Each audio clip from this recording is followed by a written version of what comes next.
પ્રધાનમંત્રી નરેન્દ્ર મોદી રશિયાની મુલાકાત પછી આજે ઓસ્ટ્રિયા પહોંચ્યા છે અને ઓસ્ટ્રિયાની મુલાકાત લેનાર તેઓ દેશના એવા ત્રીજા પ્રધાનમંત્રી છે કે જેમણે ઓસ્ટ્રિયાની મુલાકાત લીધી છે।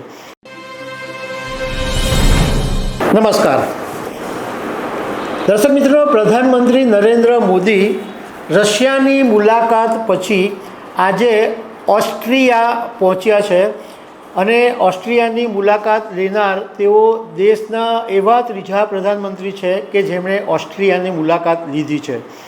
આ પહેલાં દિવંગત નેતા ઇન્દિરા ગાંધી અને જવાહરલાલ નહેરુ પણ ઓસ્ટ્રિયાની મુલાકાત લઈ ચૂક્યા છે। હવે સવાલ એ છે કે ઓસ્ટ્રિયા એકદમ નાનો દેશ છે, એટલો નાનો દેશ કે દિલ્હીની જેટલી વસ્તી છે ને એટલો આખો આ દેશ છે।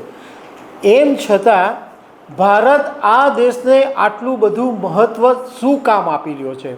ઓસ્ટ્રિયાની એવી રીતે શું જરૂર પડે છે કે પ્રધાનમંત્રી ત્યાં મુલાકાત લે છે? તો એના વિશે હું તમારી સાથે વાત કરીશ। મારું નામ રાજેશ શાહ છે અને તમે જોઈ રહ્યા છો ખબર છે.com। દર્શક મિત્રો, ભારતના પ્રધાનમંત્રી તરીકે 41 વર્ષ પછી પ્રધાનમંત્રી નરેન્દ્ર મોદી ઓસ્ટ્રિયાની મુલાકાતે ગયા છે। આ પહેલાં તેઓ રશિયાની મુલાકાતે હતા અને એમણે પુતિન સાથે ઘણી બધી બાબતોની ચર્ચા કરી। 1955માં ભારતના પ્રધાનમંત્રી જવાહરલાલ નહેરુ સૌથી પહેલાં ઓસ્ટ્રિયાની મુલાકાતે ગયા હતા અને એ પછી 1983માં દિવંગત પ્રધાનમંત્રી ઇન્દિરા ગાંધી પણ ઓસ્ટ્રિયાની મુલાકાતે ગયા હતા। એટલે એ લગભગ 41 વર્ષ પછી પ્રધાનમંત્રી નરેન્દ્ર મોદી ઓસ્ટ્રિયાની ધરતી પર પગ મૂક્યો છે। જોકે આ પહેલાં 1999માં પ્રધાનમંત્રી સિવાય તત્કાલીન રાષ્ટ્રપતિ KR નારાયણન, 2011માં પ્રતિભાદેવી પાટીલ તેઓ પણ ઓસ્ટ્રિયાની મુલાકાત લઈ ચૂક્યા છે અને ઓસ્ટ્રિયાના જે નેતાઓ છે એ પણ ભારત આવી ચૂક્યા છે। આનો મતલબ એમ છે કે ભારત અને ઓસ્ટ્રિયાની વચ્ચે વર્ષોથી બહુ જ સારા સંબંધો છે અને એક સારી મિત્રતા છે। ઓસ્ટ્રિયાની અંદર લગભગ 31,000 જેટલા ભારતીયો વસે છે અને એમાંથી મોટે ભાગના પંજાબ અને કેરળના છે। જો કે ઓસ્ટ્રિયા અને ભારત વચ્ચેનો જે સંબંધ છે એ આજકાલનો નથી, પરંતુ જે કલ્ચરલ એક્સચેન્જ કહેવાય એ 16મી સદીથી બંને દેશો વચ્ચે ચાલે છે।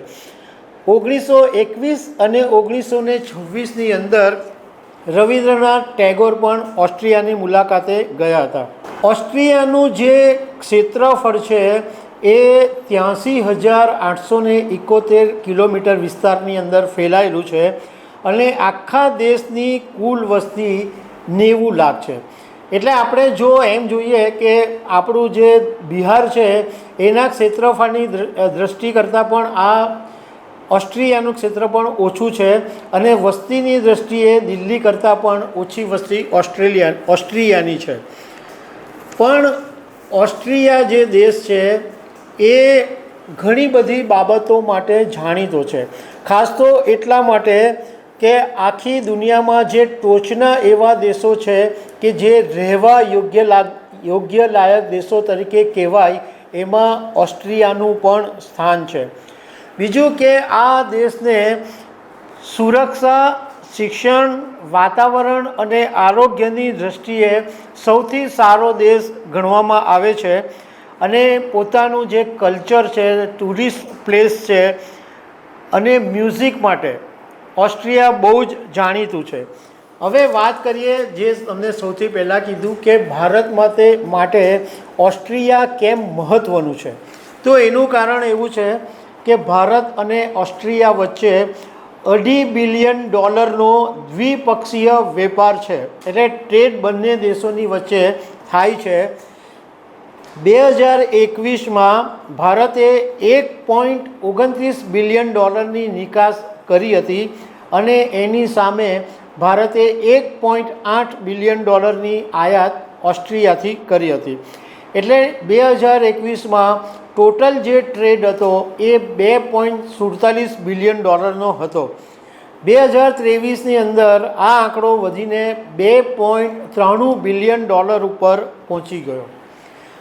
હવે આ બંને દેશોનું જે બિઝનેસનું મહત્ત્વ છે એની અંદર ભારત ઓસ્ટ્રિયાને જે વસ્તુઓ મોકલે છે એમાં ઇલેક્ટ્રિકલ સામાન છે, મશીન છે, ફૂટવેર છે, રેલવે પાર્ટ્સ છે, કપડાં છે, ઓર્ગેનિક કેમિકલ છે, લોખંડ છે, સ્ટીલ છે, આ બધું ભારત ઓસ્ટ્રિયાને મોકલે છે.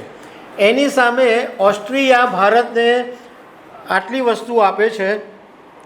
એમાં સ્ટેપલ ફાઇબર, ઇલેક્ટ્રોનિક સામાન, મેડિકલ સામાન, કેમિકલ અને પ્લાસ્ટિક આટલી વસ્તુ ઓસ્ટ્રિયાથી ભારત આવે છે. બીજું એક મહત્ત્વ એ બી છે કે આ વર્ષે ભારત અને ઓસ્ટ્રિયાની વચ્ચે એક સ્ટાર્ટઅપ બ્રિજ લોન્ચ કરવામાં આવ્યું હતું. એટલે બંને દેશોના જે સ્ટાર્ટઅપવાળા જે લોકો છે એ એકબીજાની સાથે આપ-લે કરે છે અને એકબીજાના દેશોની મુલાકાત પણ કરે છે. એટલા માટે ઓસ્ટ્રિયા ભારત માટે મહત્ત્વનું છે. તો દર્શક મિત્રો, આવી અનેક વાતો સાથે અમે તમને મળતા રહીશું. Thank you very much.